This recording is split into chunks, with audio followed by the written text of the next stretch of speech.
Hello साथियों, स्वागत है आपका अपनी यूट्यूब चैनल हसन फार्मेसी। तो जैसे कि साथियों, आप लोगों को पता है कि अगर आप कभी ना कभी किसी बीमारी से सफ़र कर रहे होंगे या फिर किसी कोई भी बीमारी आपको हुई होगी, तो आप कभी ना कभी आप अपने जीवन जीवन में कभी आप मेडिसिन का यूज किए होंगे। तो आज की वीडियो हम उसी से रिलेटेड बात करेंगे कि अगर आप मेडिसिन कभी यूज किए होंगे तो आपको ये पता होना चाहिए कि आपके शरीर में मेडिसिन यानी दवा कैसे काम करता है।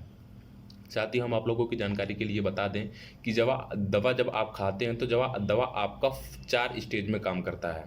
यानी जो पहला स्टेज है वो एब्जॉर्प्शन है, डिसइंटीग्रेशन है, मेटाबॉलिज्म और एक्सक्रीशन।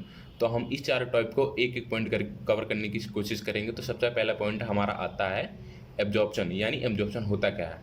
तो जैसे माउथ के अकॉर्डिंग अगर हम इनटेक कर रहे हैं ओरल कैविटी के अकॉर्डिंग, तो सबसे पहले हमारा जो दवा जाता है वो स्टमक में जाता है। वहाँ पे अगर दवा आपका जो स्टमक है अगर वो एसिडिक नेचर का है तो उसी में आपका जो दवा रहता है वो डिसइंटीग्रेट होने स्टार्ट हो जाता है। यानी अगर आपका वहाँ पे कुछ फूड नहीं है तो वहीं पे आपका दवा डिसइंटीग्रेट होना स्टार्ट हो जाता है, फिर वो स्मॉल इंटेस्टाइन में जाके पहुँच जाता है और वहाँ पे वो जाके पूरा डिज़ोल्व हो जाता है।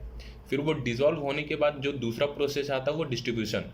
और आपके डिस्ट्रीब्यूशन में आपका ब्लड फ्लो के अकॉर्डिंग यानी ब्लड वेसल्स यानी आपके ब्लड रक्तवाहिका से ही आपका जो मेडिसिन रहता है वो वहाँ पे एब्जॉर्ब होने के बाद डिस्ट्रीब्यूशन का प्रोसेस होता है।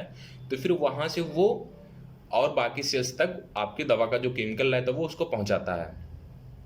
तो इसमें हर एक एक अलग अलग ऑर्गन के ये ब्लड के अकॉर्डिंग जाके आपका केमिकल जो दवा का केमिकल रहता है ये वहाँ पे पहुँचता है। और ये वहाँ के जाके जो आपका डिजीज़ रहता है या फिर जो भी आपकी बीमारी रहती है वहाँ के सेल्स के अकॉर्डिंग आपका उस बीमारी को ठीक करने की कोशिश करता है।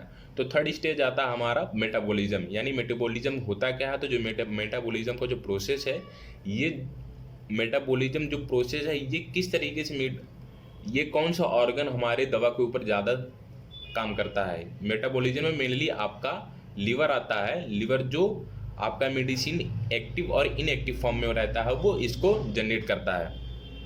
और मेटाबॉलिज्म ही आपके जो वहाँ आपका मान लीजिए अगर आपका पैरासीटामोल का टैबलेट है तो वो किस तरीके से आपका आप लोगों को बता दें जानकारी के लिए, अगर आप मान लीजिए कि आपका कोई पैरासीटामोल का एक टैबलेट है तो वो पैरासीटामोल जो आपका रहता है वो जैसे पैरासीटामोल 500 mg का है तो पूरी क्वांटिटी उसकी 500 mg आपके बीमारी को ठीक नहीं करती है। आपको जानकारी ले बताने की जो दवा रहता है वो 500 mg की रहती है, लेकिन जो उसका केमिकल कॉन्स्टिट्यूएंट यानी जो आपका केमिकल प्रॉपर्टी रहता है वो कम रहता है। और बाकी जो उसमें का प्रोसेस होता है यानी पाउडर से बनता है या फिर कैप्सूल है या फिर किस प्रोसेस से वो बना है वो उसका अलग मटेरियल रहता है। तो ये लीवर उसको मेटाबोलाइट करता है यानी उसको ब्रेक डाउन करता है। ये लीवर एक बहुत ही मेनली रोल आपके एब्जॉर्ब यानी आपके दवा के रिएक्शन में काम करता है। और जो हमारा फोर्थ स्टेज आता है ये आपका है एक्सक्रीशन। एक्सक्रीशन यानी जो भी हमारा फाइनल प्रोडक्ट होता है दवा खाने के बाद, जब हमारी जो ड्यूरेशन ऑफ टाइम रहता है किसी भी मेडिसिन का, ये कंप्लीट होने के बाद अगर मान लीजिए पैरासीटामोल का टाइमिंग है, आप लोगों को बताने की जो पैरासीटामोल का टाइमिंग होता है वो मैक्सिमम 7 से 8 घंटा होता है। जो पैरासीटामोल हमारे शरीर में काम करता है, जो उसकी शक्ति रहती है वो 7 से 8 घंटा हमारे शरीर में एक्टिव फॉर्म में रहता है। वो फिर उसका काम खत्म हो जाता है, फिर वो फिर से ही हमारी शरीर उसी कंडीशन में आ जाती है। अगर मान लीजिए आपको बुखार है तो आप पैरासीटामोल खाएं तो वो 7 से 8 घंटा आपके शरीर में काम करता है, फिर उसके बाद वो फिर से ही अपने काम में आ जाता है जैसे आपकी शरीर पहले रहती है। यानी अगर आपको बुखार है तो फिर से अगर आपको बुखार खत्म हो गया तो ठीक है, नहीं तो वो फिर से आपको फीवर चढ़ना स्टार्ट हो जाता है। यानी सीधी से बोलें तो आपका जो पैरासीटामोल का ड्यूरेशन ऑफ टाइम आपके शरीर में वो 7 से 8 घंटा है। अलग अलग दवाइयों का अपना अलग अलग हाफ टाइम होता है जिसके अकॉर्डिंग वो काम करता है। तो बात करें एक्सक्रीशन होता है क्या है, तो एक्सक्रीशन यही हमारा होता है कि जब दवा का जो फाइनल प्रोडक्ट होता है वो काम करने के बाद जो बचता है वो हमारी यूटीआई यानी यूरिनरी ट्रैक्ट ऑफ इंस्ट्रक्शन के अकॉर्डिंग, यूटीआई के अकॉर्डिंग हमारी किडनी से फिल्टर होकर ये हमारे वेस्ट प्रोडक्ट हमारे शरीर से बाहर निकल जाता है। आई होप ये यही 4 फोर्थ स्टेज हैं, एब्जॉर्प्शन, डिस्ट्रीब्यूशन, मेटाबॉलिज्म और एक्सक्रीशन।